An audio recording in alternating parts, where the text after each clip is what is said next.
Hello दोस्तों, नमस्कार। आप लोगों का एग्री स्टडी 92 में बहुत बहुत स्वागत है। आज हम बात करने वाले हैं ढेंचा की खेती के बारे में। ढेंचा की फसल उगाने का क्या महत्व होता है उसके बारे में चर्चा करेंगे। कैसे ये जो हमारी भूमि की है उसकी उर्वरता यानी फर्टिलिटी को बढ़ाता है, प्रोडक्शन को फसल की बढ़ाता है, कैसे काम करता है उसके बारे में आप लोगों को बताएंगे।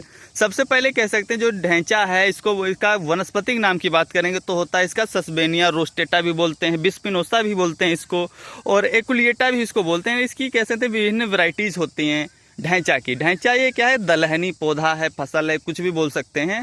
ये क्या करता है, इसकी जो जड़ों में होता है राइजोबियम बैक्टीरिया पाया जाता है। राइजोबियम बैक्टीरिया का मुख्य कार्य क्या होता है, ये जो वायुमंडल में मुक्त नाइट्रोजन होती है उसको ये फिक्सिएट करके पौधों की जड़ों में देता है, तो इसे बोलते हैं नाइट्रोजन फिक्सिएशन। जो राइजोबियम बैक्टीरिया है ये पौधे के साथ में सिम्बायोटिक रिलेशनशिप बनाता है। सिम्बायोटिक रिलेशनशिप क्या होता है, सहजीवी संबंध बनाता है। यानी जो राइजोबियम बैक्टीरिया है ये ढैंचा की जड़ों में पाया जाता है। नाइट्रोजन जो वायुमंडल में पाए जाते हैं उसको खींचकर पौधे को देता है, और ये जो बदले में पौधा इसको भोजन और रहने के लिए आवास देता है। इसी को बोलते हैं सिम्बायोटिक रिलेशनशिप।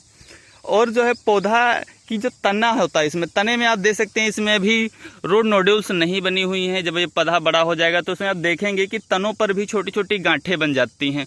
उसमें भी एक बैक्टीरिया पाया जाता है, उसको बोलते हैं एजोरॉइजोबियम कॉर्डिलिंडोन्स। जो एजोबियम कॉर्डिलिंडोन्स बैक्टीरिया होता है ये भी जो है नाइट्रोजन को फिक्सिएट करता है। ये कह सकते हैं ढैंचा जो है ऐसा दलहनी प्लांट है जिसकी तनों पर भी जो गांठें पाई जाती हैं उसमें भी नाइट्रोजन फिक्सिंग बैक्टीरिया पाया जाता है। अब इसके महत्व के बारे में बात करेंगे। जो ढैंचा है, ढैंचा जो है ये सबसे पहला काम क्या करता है, इसमें आप खेत में दे सकते हैं खरपतवार बहुत कम है।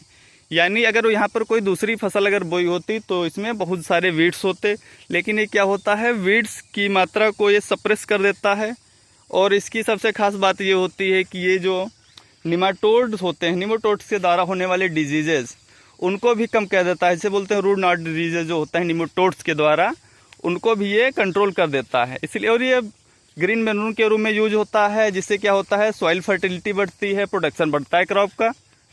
और इसमें क्या कर सकते हैं आप, जो ये फसल है, फसल को ज़्यादातर जो अभी ये धान की ये हमारी फसल आने वाली है खरीफ सीजन में, तो उसमें इसको क्या करेंगे, इसको फ्लावरिंग से पहले भूमि में दबा देंगे।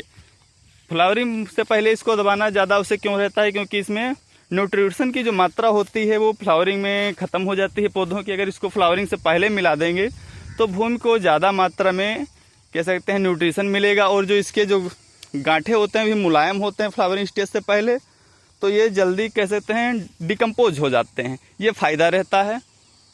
Thanks for watching, please subscribe my channel.